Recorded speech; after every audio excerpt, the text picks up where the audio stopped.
year's Global Entrepreneurship Summit is taking place in Kenya. It was initially launched by U.S. President Barack Obama in 2009 to help advance the entrepreneurship agenda around the globe. The summit brings together business owners, educators, policymakers, innovators, and investors to support the growth of new enterprises in developing African nations. In this week's special edition, we'll feature some aspiring entrepreneurs on the continent.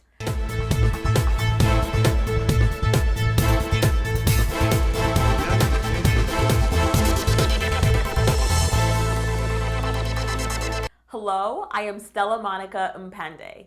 Bi-weekly, we strive to bring you stories that inspire, empower, engage, and motivate young African entrepreneurs using new technology into action. Entrepreneurs are seen as pivotal to bridging Africa's widening inequality gap, and governments on the continent are being urged to do more to help them. U.S. President Barack Obama is co-chairing a global entrepreneurship summit in Nairobi, Kenya, where over 3,000 startups will have the opportunity to pitch for investment as well as to share ideas. We start in Uganda, where a local startup, Twinkle Industries, is taking on soap and laundry detergent manufacturers. Last summer, U.S. President Barack Obama's initiative, the Mandela Washington Fellowship, brought 500 of Africa's brightest minds to America to study, learn new skills, network, and return home with new experiences. Since returning to Uganda, one of the fellows has taken his startup and cleaning products and manufacturing company to new heights. Ndiho, Africa Innovation and Technology Channel reporter, met up with him recently in Kampala and has our story. We are just going to shape it into... It's been said that necessity is the mother of invention.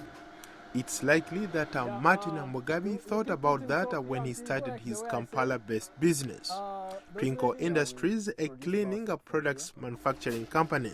When Mugabe found that many chemical soaps irritated his sensitive skin, he began making his own soap and laundry detergent, free from local materials and palm oil products.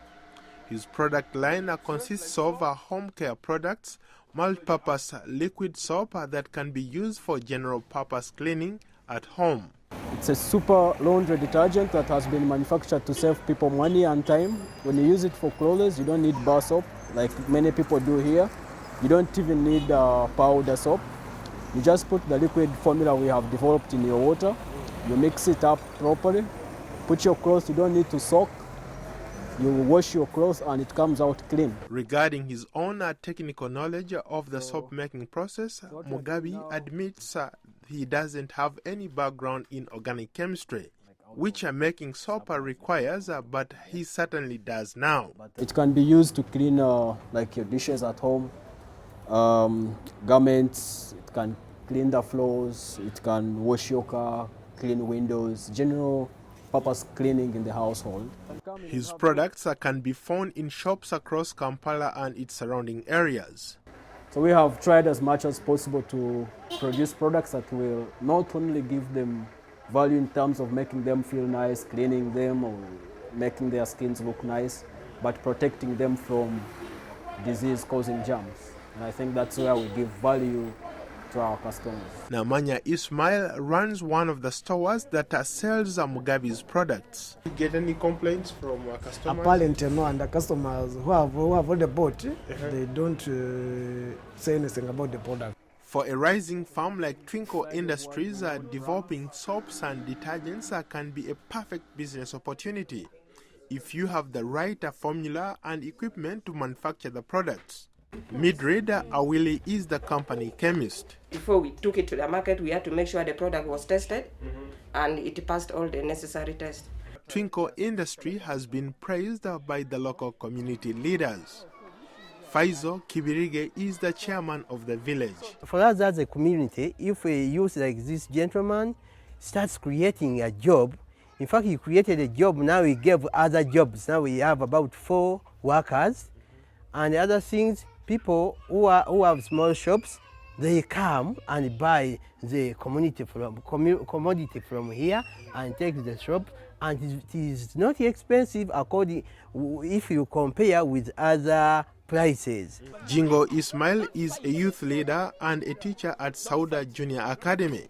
He says that his school uses Twinkle products for general cleaning. For example, like this is youth, innovative youth you have just seen with his products.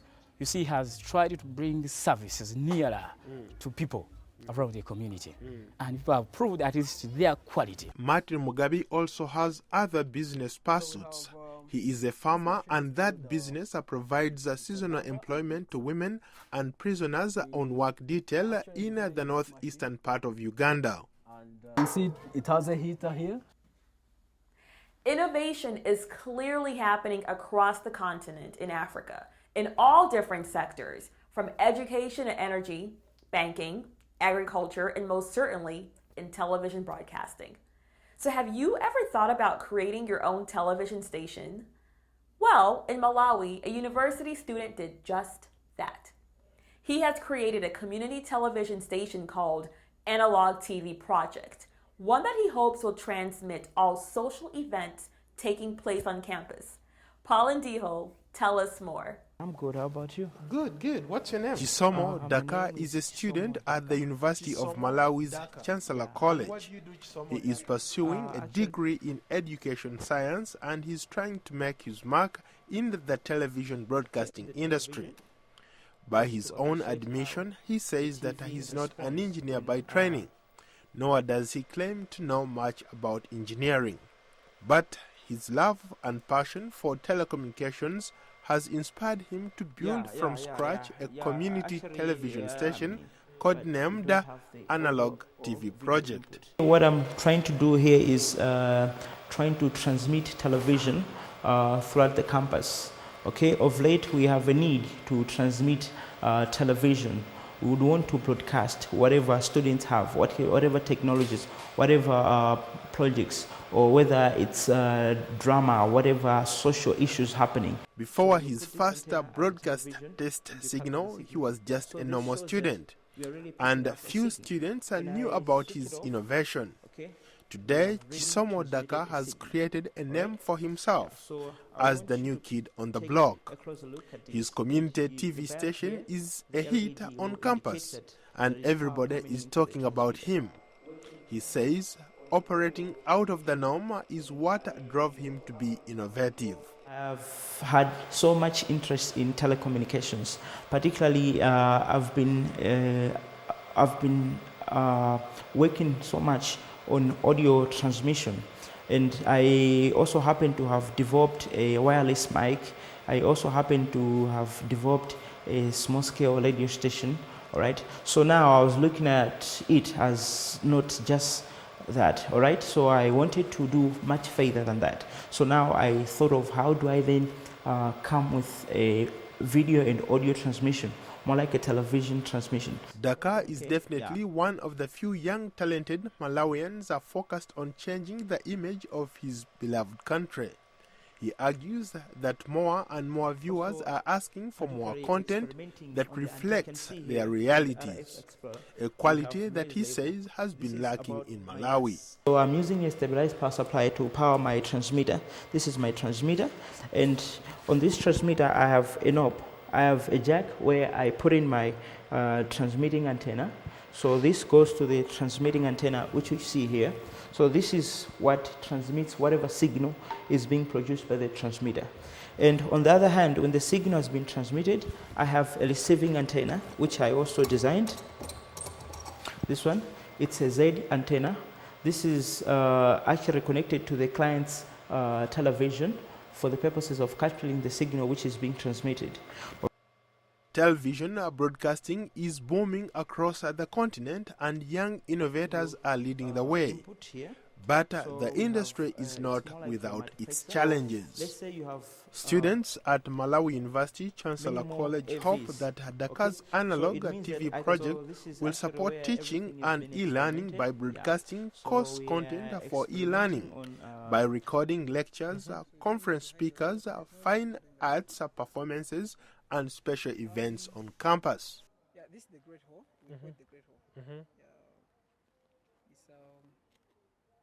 Still to come on the African Innovation and Technology channel, quality shoes made in Ghana and Nigeria's version of Amazon, an online shopping website. We'll take a short break, but before we go, we want to know what you think about the Africa Innovation and Technology channel and the stories we cover. Join the conversation on Twitter and Facebook. Also, check us out on our YouTube channel.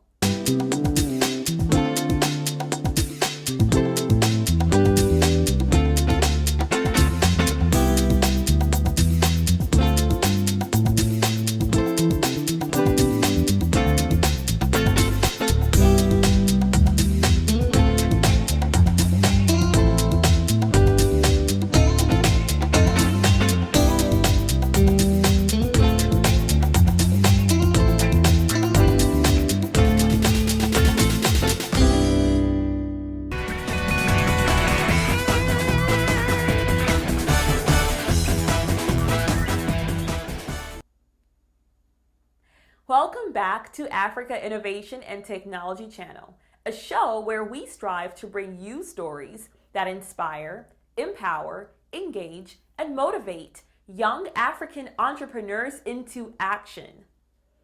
The label Made in Africa is not something you see often on shoes, but a young African entrepreneur is trying to change that with his quality shoe business, Horseman Shoes, a Ghanaian-based footwear manufacturing company.